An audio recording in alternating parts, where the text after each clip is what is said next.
ये महाभारत कथा पूरी तरह से वेद व्यास महाभारत के ऊपर आधारित है। यदि आप इसका निरंतर श्रवण करते रहना चाहते हैं तो इस चैनल को सब्सक्राइब जरूर कर लें और आगे आने वाली सभी पॉडकास्ट के नोटिफिकेशन के लिए बेल आइकन को भी जरूर से प्रेस कर दें।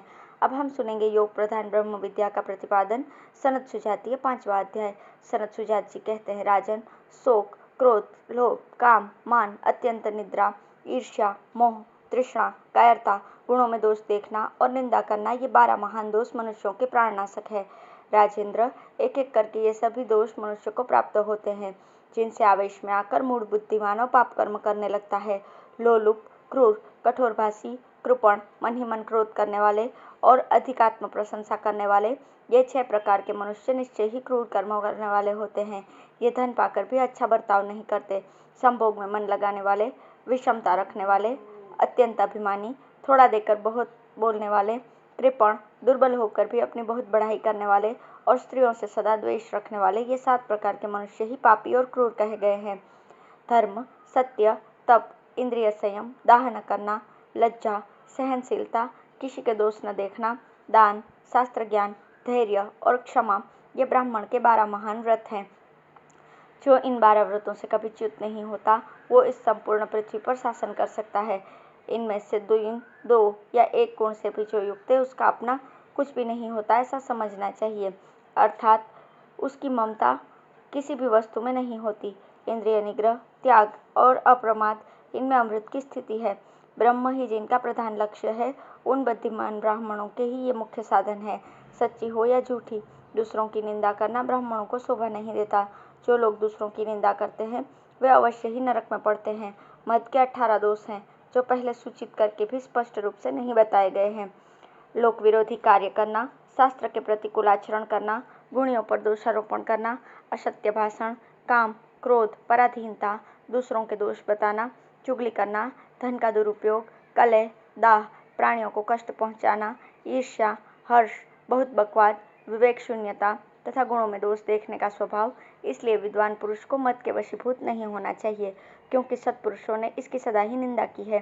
सौहार्द के 6 गुण हैं, जो अवश्य ही जानने योग्य हैं। श्रूयत का प्रिय होने पर हर्षित होना और अप्रिय होने पर मन में कष्ट का अनुभव करना, ये 2 गुण हैं। तीसरा गुण ये है कि अपना जो कुछ चिर संचित धन है, उसे मित्र के मांगने पर दे डाले। मित्र के लिए अयाच्य वस्तु भी अवश्य देने योग्य हो जाती है, और तो क्या, श्रूयत के मांगने पर वो शुद्ध भाव से अपने प्रिय पुत्र, वैभव तथा पत्नी को भी उसके हित के लिए निछावर कर देता है। मित्र को धन देकर उसके यहाँ प्रत्युपकार पाने की कामना से निवास न करे, ये चौथा गुण है। अपने परिश्रम से उपार्जित धन का उपभोग करे, मित्र की कमाई पर अवलंबित न रहे, ये 5वां गुण है। तथा मित्र की भलाई के लिए अपने भले की परवाह न करे, ये 6ठा गुण है। जो धनी गृहस्थ इस प्रकार गुणवान, त्यागी और सात्विक होता है, वो अपनी 5 इंद्रियों से 5 विषयों का हटा लेता है।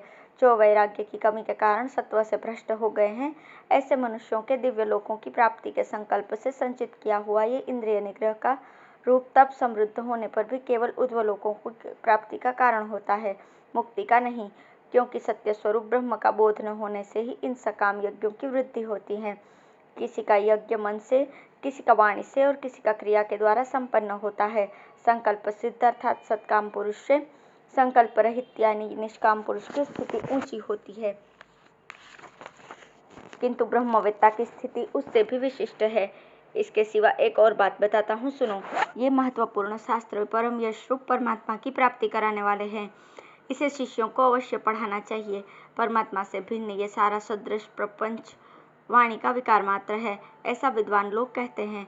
इस योग शास्त्र में ये परमात्मा विषयक संपूर्ण ज्ञान प्रतिष्ठित है। इसे जो जान लेते हैं वे अमर हो जाते हैं।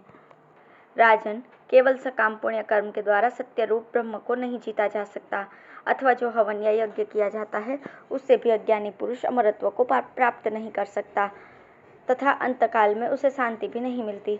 सब प्रकार की चेष्टा से रहित होकर एकांत में उपासना करे, मन से भी कोई चेष्टा न होने दे, तथा स्तुति से प्रेम और निंदा से क्रोध न करे।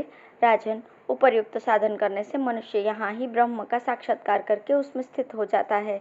विद्वान, वेदों में क्रमशः विचार करके मैंने जो चाहा है वही मैं तुम्हें बताता हूँ। धन्यवाद।